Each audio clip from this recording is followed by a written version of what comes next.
sisipin na Sugbu. Dahil dito ang minsan papalayo.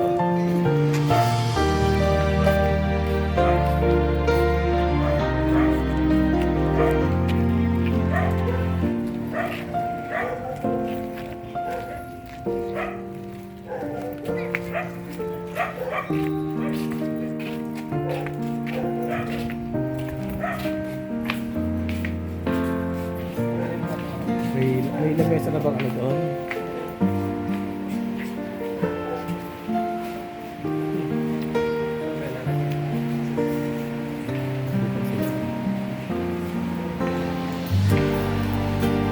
May lamesa yun dyan. Wala lamesa.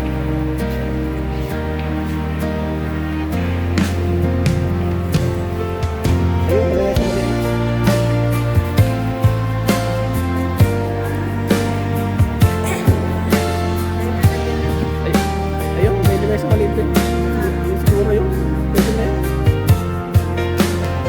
Meron ba yun?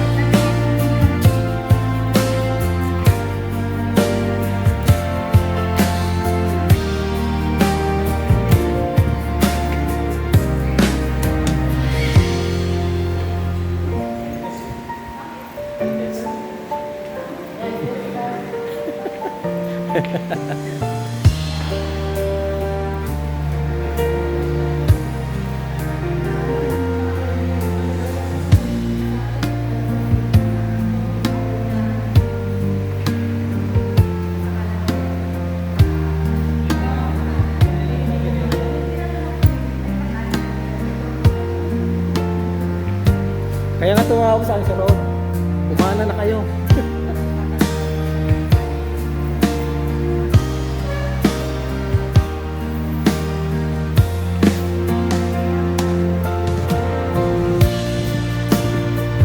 Ayun, hindi kayo lang sa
ihanda po natin ang ating sarili para sa gawain natin sa hapong ito.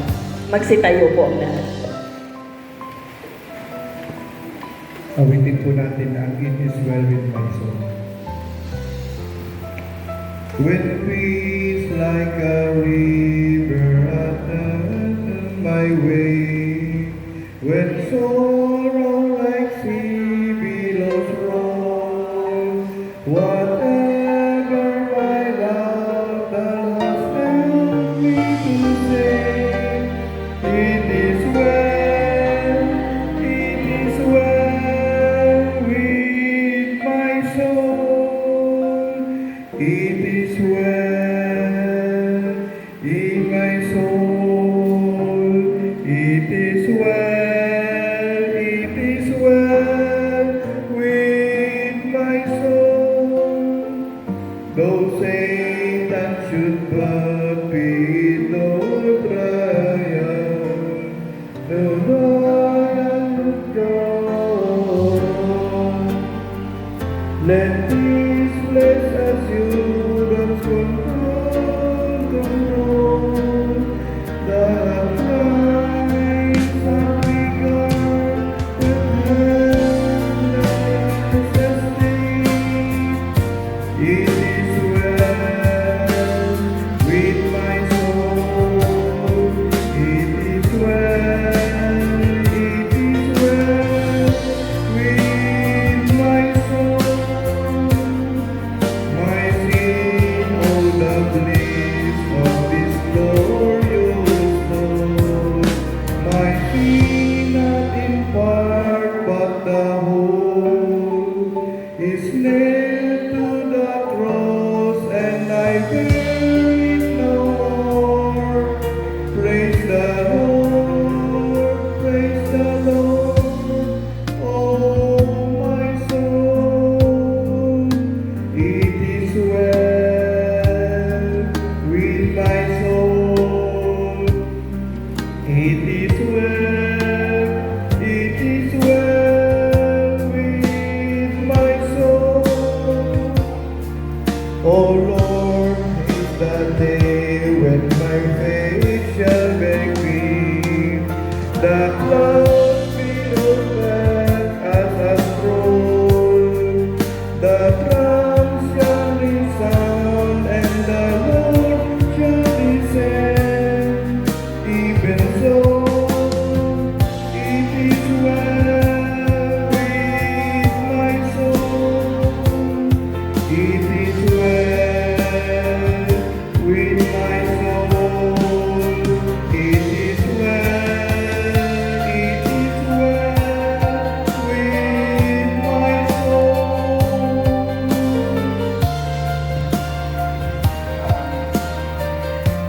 Nagkakatipon tayo ngayon upang magdiwang ng pasasalamat para sa buhay ng ating kapatid at kaibigan. Ang kaaliwan at kapayapaan mula sa Diyos na manlilikha at tagapagligtas at diwang banal, patnubay ay sumainyong lahat. Tunay na ang Diyos ay matapat sa lahat ng panahon, sa kabila ng aming kalungkutan, magpupuri pa rin kami sa Panginoon. Nagdiriwang tayo sapagkat natitiyak natin na ang kamatayan, ang buhay, ang mga pamunuan, ang mga bagay sa kasalukuyan, ang mga bagay na darating, ang mga kapangyarihan ng anumang nilalang ay hindi makapaghiwalay sa atin sa pag-ibig sa atin ng Diyos. Pag-ibig na ipinapadama sa atin sa pamamagitan ng ating Panginoong Hesukristo. Ang matuwid ay magbubuhay magpakailanman, at ang pag-aaruwa sa kanila ay nasa pinakamataas. Tayo pong lahat, mapalad ang naglilingkod sa Panginoon hanggang kamatayan. Tunay nga, magpapahinga sila sa kanilang mundo. Tayo po ang manalangin. Panginoon namin Diyos na makapangyarihan sa lahat, nagpapasalamat po kami sa mga oras nito. Narito po kami, Panginoon, para hingin ang iyong gabay at patnubay para sa paghahatid namin sa huling hantungan ng aming minamahal na Tito. Maraming salamat po, Ama, sa patuloy na pag-ingat sa bawat isa sa amin. Ito po ang aming dalangin sa matamis Makakapunta po. Dumako po tayo sa unang pagbasa ng Biblia, pagpupuri sa pagtatagumpay. Natutuwa ang hari, Yahweh, dahil sa bigay mong lakas, dahil yung tulong siya ay nagdadala. Iyong binigay ang kanyang inaasahan, pinagkakalot ko ang kanyang kahiligan. Nilapitan mo siya, lubos na rinabasa, binabasan, dalisay naging tungkol na sa ulo niya ang inilagay. Pinigyan ng buhay at iyong binigay ang mahabang buhay na magpakailan.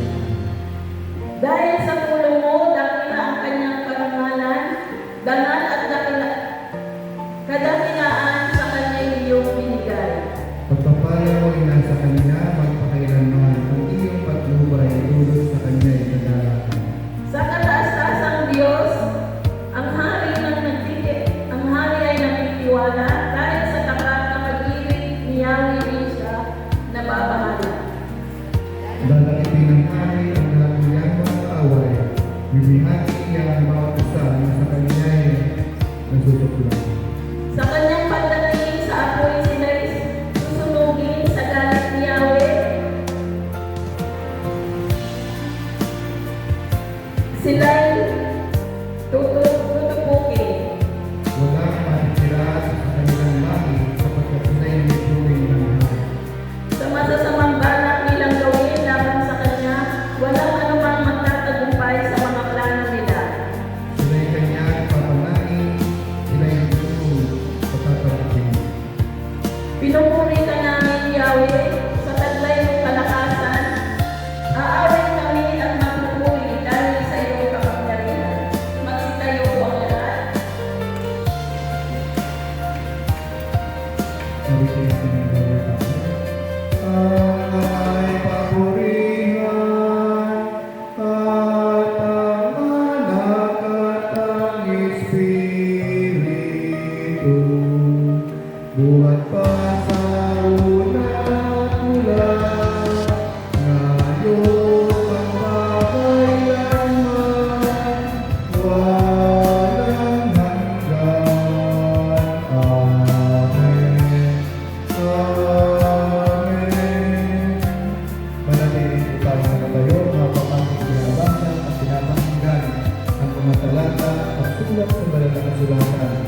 Sa aklat sa lumang tipan, sa aklat ng Bakaran, kabanatang 12, talatang 7, ganito po ang sinasabi. At ang alabok ay mauwi sa lupa na gaya ng ulan, at ang Espiritu ay babalik sa Diyos na nagbibigay sa kanila. Idagdag ng Diyos ang pagkapala sa atin sa pagbasa at pagdinig ng kanyang mga salita.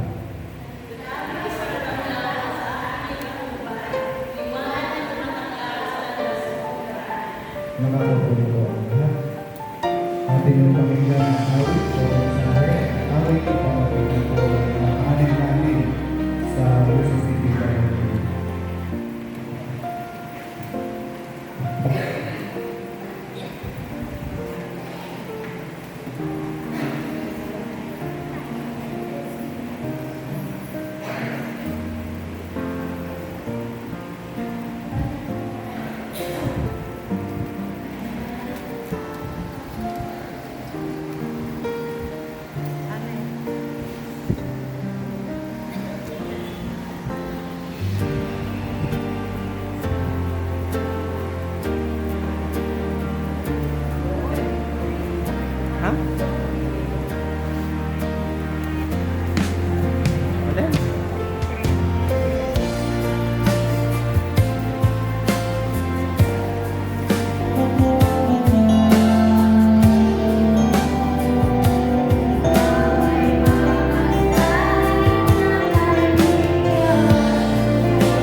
Salamat po sa mga kanib natin sa USTV Balay TV sa isang mensahe ng awit o pag-asa ng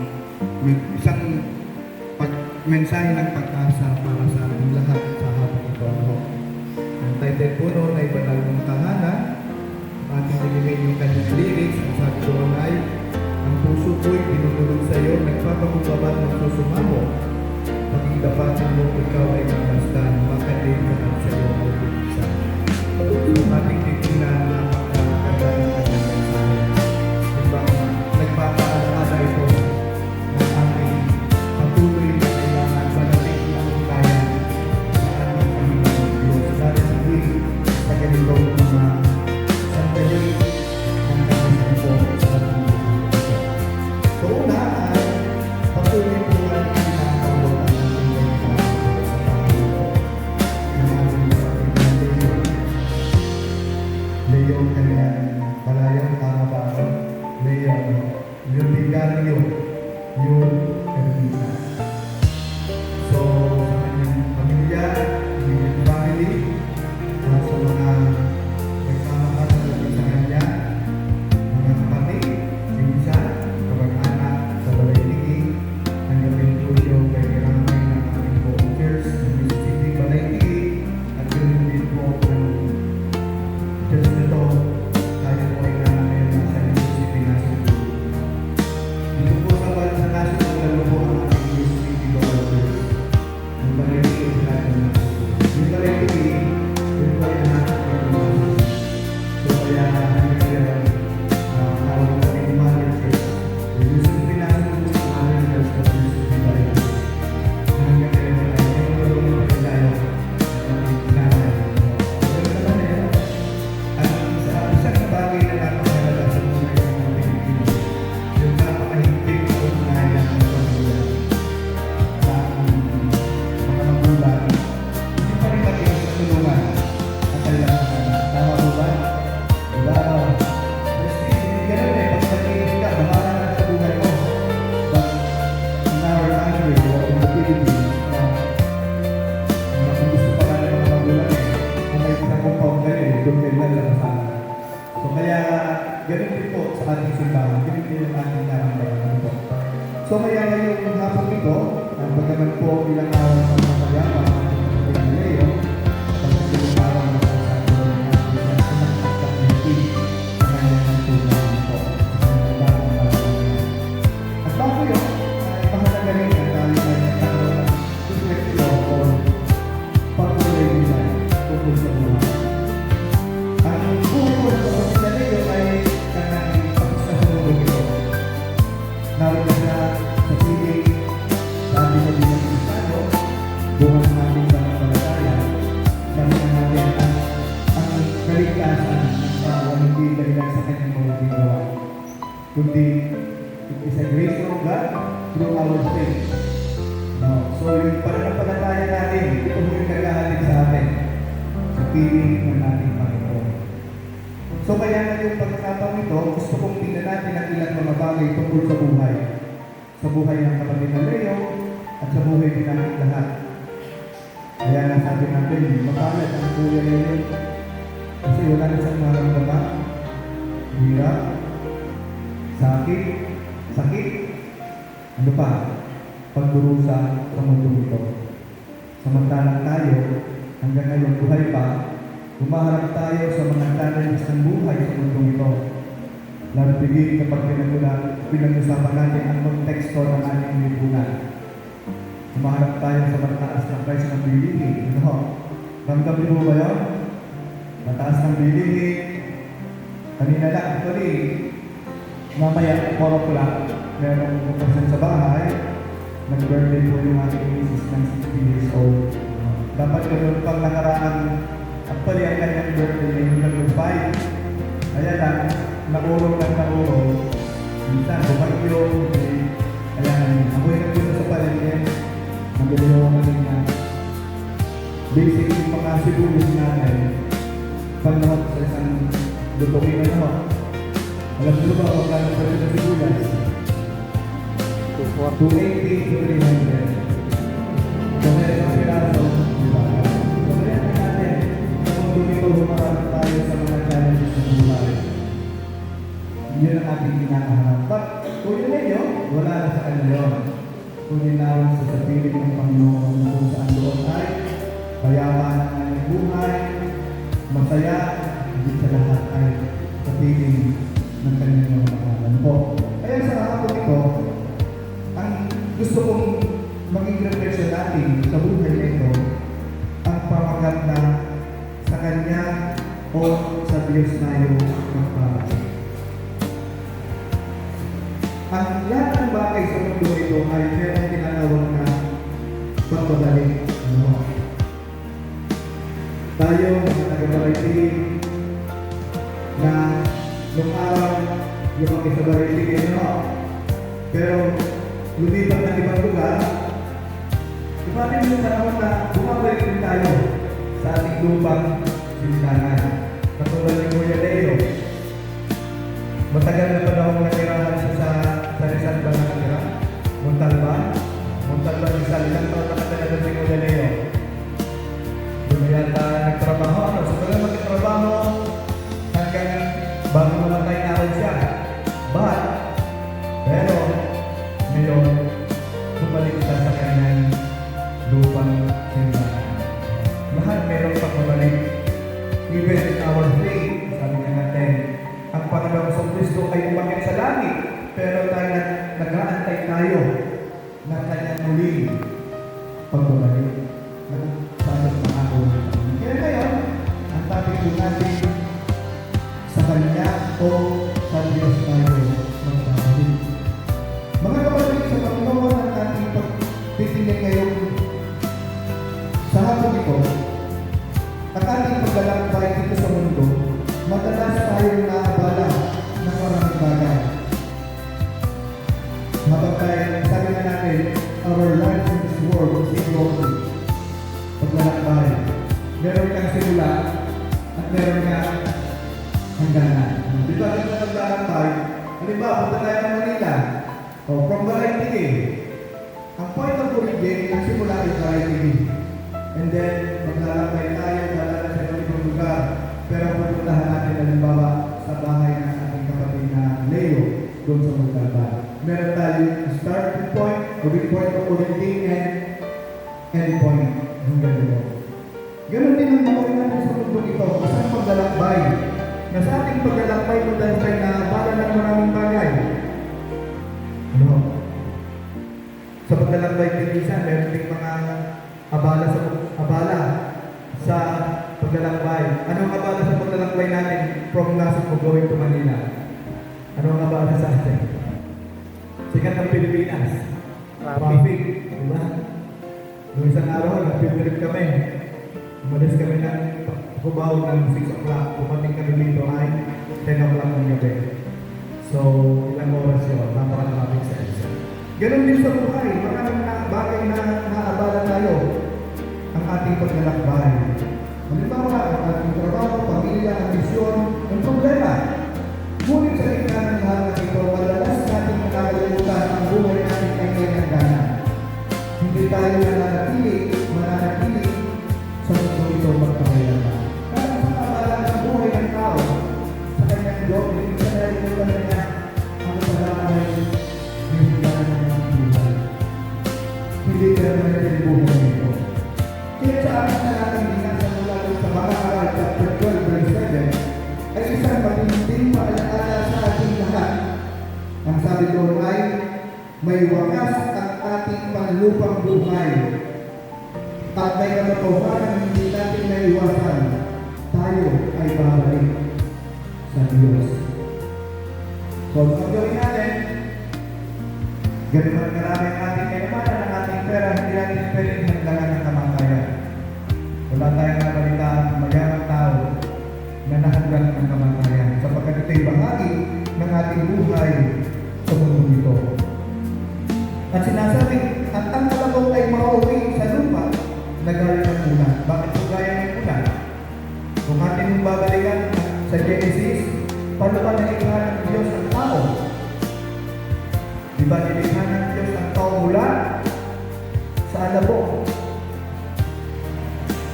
At ang Espiritu ay magbabalik sa Diyos na nagbibigay sa atin. Kaya matatandaan natin sa Genesis, nung likhain niya ang tao, hiningihan ng Diyos ang tao sa butas ng kanyang mga ilong at siya'y nagkaroon ng buhay. Kaya ang buhay ay galing sa Diyos sa kanyang hininga. Kaya sa talatang ito ay maraming ng nakaklat ng mga mahal na isinulat upang ipakilala, ipakita na kung saan doon walang kabuluhan ang lahat ng bagay kung wala ang Diyos. Ang lahat ng bagay sa mundo ito ay walang saysay kung wala ang Diyos. Bakit? Kasi siya ang nagbigay nito Siya ang nagbigay sa atin ng buhay. Siya ang nagbigay sa atin ng lahat ng ating kaisipan. Siya ang nagbigay ng ating tagumpay. Siya ang nagbigay ng ating karunungan. Lahat ito ay galing sa Diyos. Kaya nga sa huling kabanata ng aklat ng Bakal ay sinabi sa atin na nagmanunan na kung saan doon ang tunay na karunungan ay ang pag-aalala sa Diyos habang may panahon. Kaya nandito mga kapatid, ilang bagay gusto ko tingnan natin sa grupo nito. Una, ang buhay ng tao ay pansamantala o panandalian. Ang sabi nga doon, ang alabok ay mauuwi sa lupa na gaya ng una. Ang ating katawan ay gawa sa alabok according sa Genesis chapter 2 verse 7. Sinabi na ang tao ay likha ng Diyos mula sa alabok ng lupa at binigyan ng hininga ng buhay. Sa huli, babalik tayo sa pinanggalingan natin na walang nagbakamit ang lupa. Katulad ng aming Kuya Leo, bagaman itinibig natin siya, at yung katawan niya naging abo, naging alabo. Nakita na po ba kayo ng abo ng krinig? Nakita niyo ba ang kanyang alabo? Anong kulay? Puti yata yun, puti ano? Puti. Nauna lamang siya maging alabo. Bago doon din tayo uwi. Hindi mahalaga kung gaano karaming tagumpay, yaman o titulo ang meron tayo. Lahat yan ay may iwan natin. Ang ating katawan ay lilipas at ito ay paalala sa atin ng buhay na huwag tayo mabuhay ng parang nanatili tayo dito magpakailangan. Kailangan natin maunawahan na ang buhay natin sa mundo ito ay para sa mga kalalaman. Sa mga tayo sa talukuban at pamumutunan ng ating Panginoon Diyos. Ang kasabihan, habang may buhay, ibang kailangan sa mga tuwing habang may buhay, kailangan ay kumuha ng mga bagay na nagulugod sa Diyos sa ating kapwa. At kung paano tayo maging pagpapala sa buhay ng ating kapwa. Yun ang ibig sabihin lamang noon. Kaya pinapaalaala ng kanilang na babalik tayo sa alabok. Sapagkat habang may buhay pa, kailangan natin gawin ang dapat gawin ayon sa lain ng Diyos. Baka po tayo mapagay doon sa minsan sa balay tingin ang aming topic. Yung mayamang akal, ulat yung mga Pedroon. Yung mayamang akal, ang dami ang kanyang kayamanan. Sa dami ng kanyang kayamanan, ang ginawa niya nagpapayupa siya ng mas maraming kamay para mapagupay yung kanyang kayamanan. Anong sunod? Nung gabi, ang sabi sa kanya, Nakal, sa gabi ito, babawian ka ng buhay. Kasi mo papapunta ang iyong kayamanan.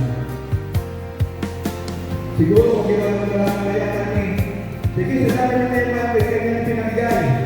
Diba? Pinabigay sa mga tao sa pangangailangan. Baka sabihin pa ng Panginoon sa kanya, matuwid at dapat na living magmamahal ng aming kaharian. So, hindi natin sabihin, ito'y paalala na kung ang magmamahal ng buhay natin ay magmamahal.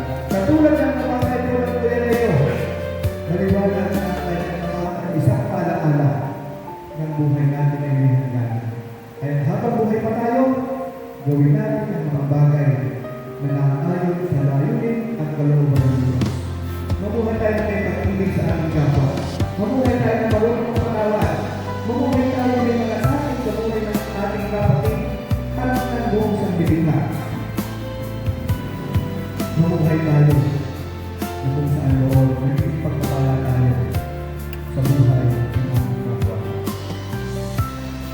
Kaya ano ngayon ang mga tampok na pangyayari sa buhay ng Pilipinas. Diba, ang dami ano? Ang dami hinaharap natin. Lalo na lumabas yung National Flood Control na bilyon-bilyon piso pala. Ang nakuha ng mga ito. Samantalang tayo, hanggang na tayo mabuhay sa mundong ito. Lalo na pag-usapin ng mga services. Kaya ang hirap. Magkasakit ka, ang hirap pumila. Isang linggo, anong bagtas ako yung nagpunta ng KBI kasi ito dinadialysis na. Pumila ako para mag-presigate ng check-up ng kanyang fistula. Alam niyo, ilang oras ako pumila? 4 na oras. Makuha lang yung schedule. Ang daming tao doon. Almost siguro, 1,000 ang nakapila doon sa NKBI. Mas hindi maibigay ng ayos. So, ang sinasabi natin dito ay sa buhay na ito, kinakailangan kung may hangganan, humayo tayo gumawa na maayon sa kalatulan ng Panginoon. Pangalawa, ang Espiritu ay babalik sa Diyos.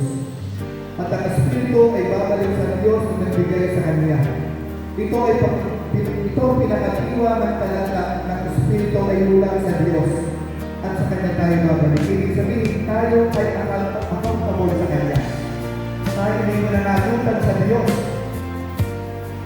Well, isa na naman ang accountability and transparency. Yan yung mga iso ngayon sa ating lipunan. But, sa ating pananampalataya, ganun din. Pag sinabing ang ating Espiritu ay nagbabalik sa Diyos, ito ay iso ng ating pananagutan sa Diyos. Sabi nga din sa Matthew chapter 9:27, at yamang tinakda ng mga tao ang mababay na minsan at pagkatapos ito ay ang paghukom. Hindi matatapos ang kamatayan, hindi natatapos ang kamatayan ng lahat. Ibig sabihin, ito'y pagbabalik, loob natin sa Diyos. Ibig sabihin, dapat tayo mamuhay na may paghahanda. Ano ang sasabihin ng Diyos kapag humarap tayo sa Kanya? Nasaan ang ating pananampalataya? Nasaan ang ating buhay na may buhay at ang ating kaugnayan sa ating Panginoon?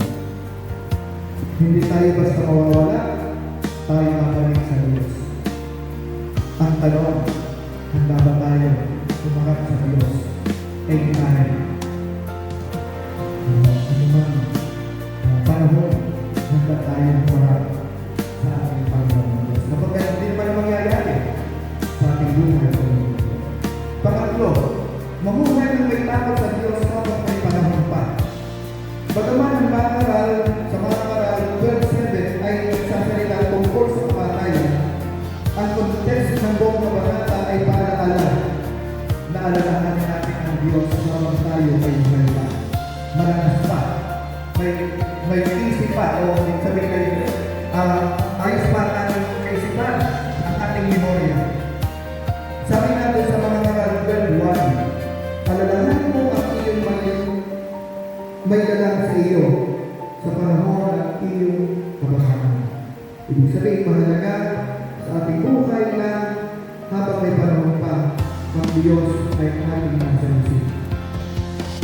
Ang layo ng kaya talagang ito ay hindi upang panutin tayo, kundi upang isipin tayo. Ang buhay ay para sayakin sa mga bagay na walang kamuluhan. Ito ay dapat gamitin sa pagsunod sa Diyos, sa paglilingkod at pagbubuhay na may layunin at kabanalan. Kaya mga kapatid, ito po yung mga bagay na gusto ko paalala sa atin ng kamatayan ng ating kapatid na buhay. Sabi niya, balik kung sabihin na, ang sabi mo sa Biblia, na kahit ako'y matay na, ay nagsasalita pa. Si Kuya Leo, bagaman siya'y patay na, ang kanyang kamatay, nagsasalita sa atin ng mga paalaala nito. Ang buhay ay pansamantala.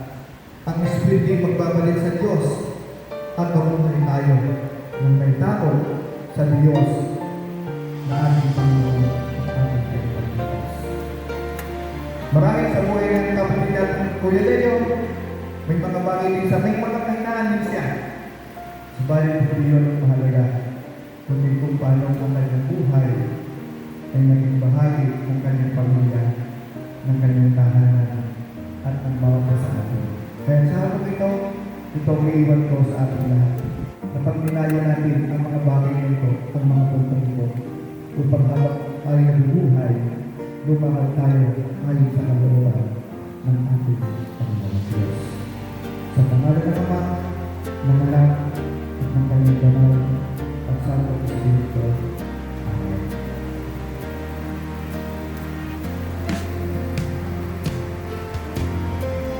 Uwitin po natin ang aming mga pag-asa, ang dapat ko.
So, mahali po ito, paglalagyan natin ang lupag ng pag-alaga. Natin po namin po ang lahat ng mga bahagi ng pamilya ng Kuya Leo at paligid sa kanya para sa karitual ng pag-alaga sa kanya.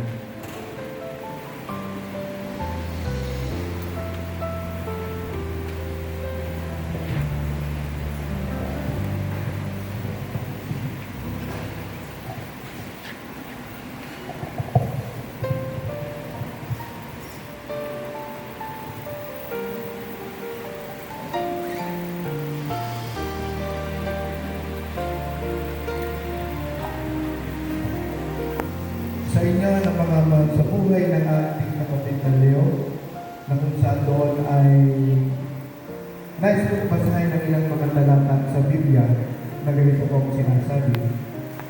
Si Yahweh ang aking pastor, hindi ako magkukulang. Ako'y pinahinday niya sa maingat na pastulan at inaakay niya ako sa tahimik na batisan.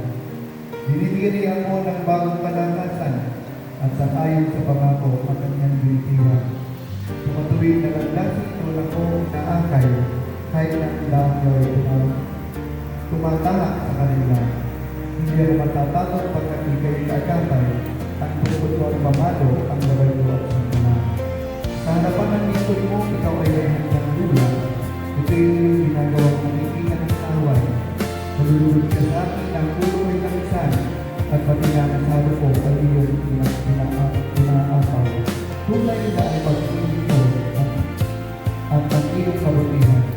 Sa saan ay tatagay na pagkakulong doon ako sa tesoro na lagi at ang mga talata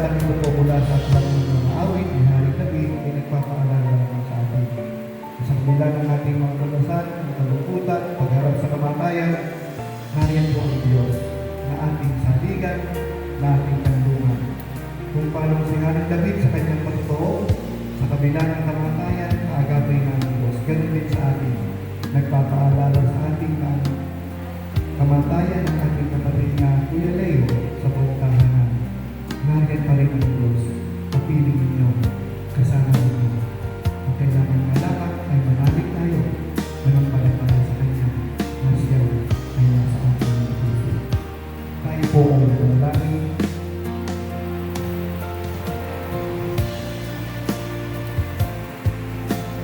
Makapangyarihan ng Diyos na aming Panginoon. Sa mga oras na ito ay natin po ang gabi o ang abog ng aming kapatid na Leonardo Ermita. Na kung saan noon ay nakatakda namin hindi sa kanya ng tunay sa mga oras na ito. Narapalagay ng Diyos ang kanyang buong kapahiyan. Gabat araw ng kalungkutan sa puso ng bawat isa na nalulumpay sa kanyang Panginoon. Subalit tayo na rin ang kanyang pananampalataya sa iyo. Kaya naman po aming Panginoon, kung pinulalamin sa iyo, pinagpapasalamat namin ang buhay ng iyong anak na ito. Ang buhay ng kapatid namin Leo at kung saan doon ay ang kanyang buhay ay naging pagpapalag sa bawat isa. Sa kanyang tahanan, sa lahat ng magmamahal sa kanya, sa kanyang mga kaibigan ng aming Panginoon. Alam namin, mahabang panahon ang kanyang nilakbay sa mundo ito. Subalit na iyak namin sa paglalakbay niyang loob. Ikaw ang kanyang kapiling at ikaw ang kanyang kasama. Kaya ang Panginoon ay namin sinusulit ang kanyang buhay at maging ang kanyang mga buhay sa mga sila at pagkawalan. Ito ang aming maraming nagsamo sa pangalan ng Jesus namin Panginoon. Amen.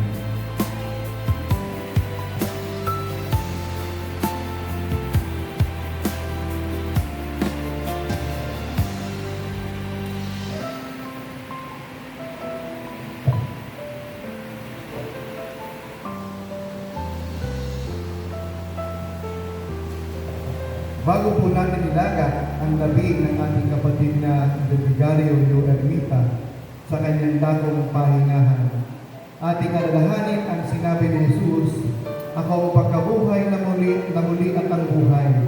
Ang nananalig sa akin bagamat mamatay ay muling mabubuhay, at ang sino mang nabubuhay na nananalig sa akin ay hindi mamamatay. Sapagkat ating natatalos na kapag ang tahanang panlupa na ating tinatahanan ay masira, ay meron tayong tahanang nagmula sa Diyos. Isang tahanang hindi ginawa ng kamay, walang hanggan sa kalangitan. Wika ng ating Panginoong Kristo, huwag magulumihan ng inyong mga puso, ako ang una at ang huli. At ang nabubuhay, ako ay namatay, at narito, ako ay nabubuhay magpakailanman. Mapalad ang taong nananalig ng tapat sa kabila ng pagsubok, sapagkat tatanggapin niya ang putong ito ay ang buhay na walang hanggan. Sa kalangitan ng buhay, tayo ay nasa kamatayan. At sapagkat ang ating kapatid na Leonardo Ermita ay dumating na sa dulo ng kanyang handa sa ilalim ng pagkalinga at pagpusok ng ating Diyos na mahabagin. Atin ngayon itatagulin ng kanyang katawan sa taong kanyang pahingahan, lupa sa lupa, abo sa abo, alabog sa alabog. Tayo tumitingin sa muling pagbalik ng ating Panginoon. Tayo po'y manalangin, hinihiling ko po ng lahat ay magkatayo, at tayo po'y manalangin. O Diyos na makapangyarihan sa lahat, Diyos na siyang tanging nakakaalam ng lahat ng aming buhay, Ikaw, O Diyos, ang aming tanging pag-asa sa buhay na ito. Ikaw ang aming kanlungan at lakas at tanging tulong sa anumang kabagabagan. Kami po ay lumalapit sa iyo sa mga sandaling ito ng aming kalungkutan at kapighatian. Tulungan mo, O Diyos, na ang tahanan po ng aming kapatid na Leo na labis na nagdadalamhati sa pagpanaw ng kanilang mahal sa buhay. Bigyan mo po ang bawat isa sa kanila ng ibayang lakas ng loob, katatagan ng pananalig at panampalataya sa iyo. Alamin mo po sila at palitan mo ng kagalakan ang kailang mga pusong nalulunday. Bigyan mo po ng kapayapaan ang kailang mga daming nagululumihanan. tunay o Diyos na natatakpan ng ulap ng kalungkutan ang puso ng bawat isa sa mga sakalito. Subalit aming Panginoon, lubos ng titiwala na matapos ang unos na ito ay darating sa buhay nila ng bawat isa. Sisikat nili ang araw ng kagalakan at bagong pag-asa. At batid namin na papawinin mo ang kadiliman sa buhay ng bawat isa ngayon, o aming Panginoon. Salamat po sa katiyak ito. Umaasa po kami, Panginoon, na patuloy mo kaming kasamahan, lalo higit ng tahanan pong naulila at naiwan ng aming kapatid na Luligario Yudelita. Makailo po sila at hawakan mo ang kailang mga kamay upang hindi sila manlubayban. Yakapin mo siya ng iyong pag-ibig at tapusin mo sila ng iyong habag at biyaya upang mapawi ang mga kalungkutan sa kanyang mga puso at manatili silang matatag sa iyong karangalan at harapan. Pagbalay mo, Panginoon, ang bawat isa sa kanila at higit sa lahat, bigyan mo sila ng kapanatagan ng kanilang mga puso at ang kanyang kaluluwa.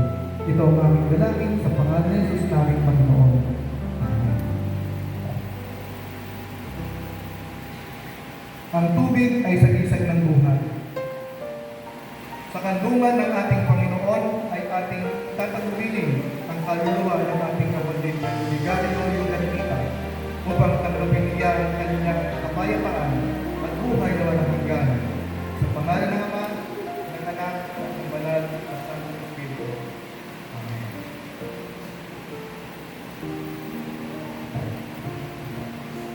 At ngayon, ang di nasusukat na kapangyarihan at biyaya ng Diyos Ama na di natatapos ang pag-ibig ng ating Panginoong Kristo. Gayon din, ang di nagmamalong na pag-iingat ng Diyos Espiritu Santo, ang sinawang sumayo, kapatid na Luligario Enrita, at matnubay sa iyo sa buhay ng ito, sa iyong pagtahak patungo sa Diyos. At hanggang ang buhay na walang hanggan ay iyong natamo. Sa pangalan ng Ama, ng Anak, at ng Banal at Santong Espiritu. Balik ko po sa anak at sa bayan ng kapatid na Lili.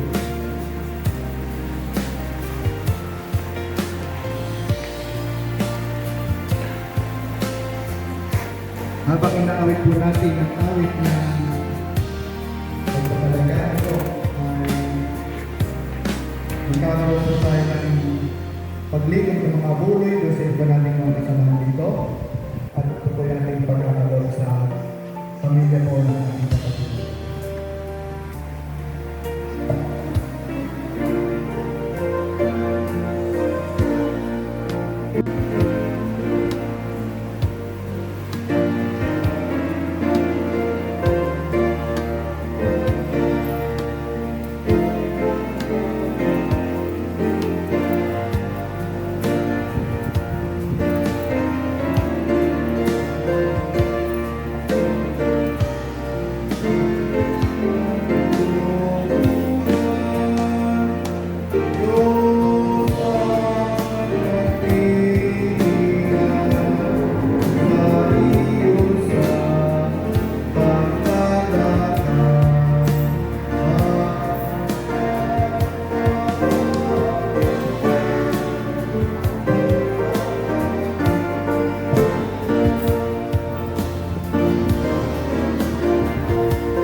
pagsakali po ng tahanan, nangyari po tanggapin ang mga halaga nito, na ating po na tanggapin po ninyo ang mga halaga nito, bilang bahagi ng pagkiramay at pag-ibig ng mga kapatid. Baka gusto po magsalita, ang response.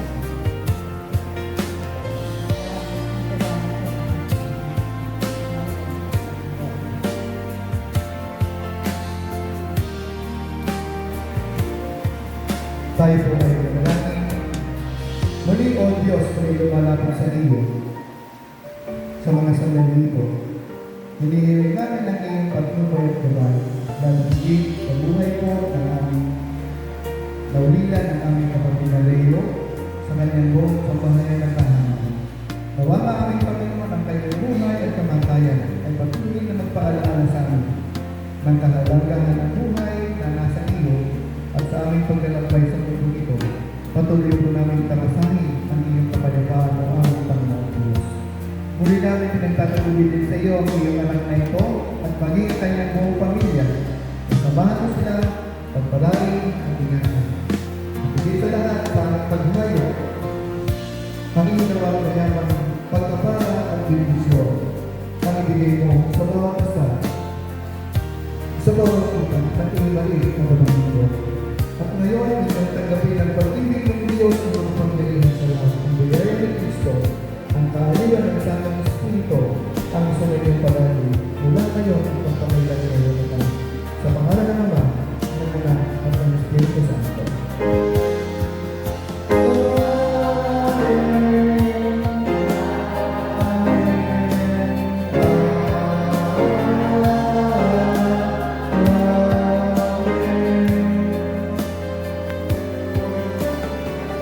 Tapos na po ang ritual ang ating pagdalaga sa ating kapatid na Leo. Maaari na po natin siyang dalhin sa kanyang hantungan ng buong sambahayan. At muli, ang aming pagkiramay, pinapabot namin sa buong tahanan po at sa ulilang ng aming kapatid na Leo. Tanggapin po ninyo mga ito at nawala na kayo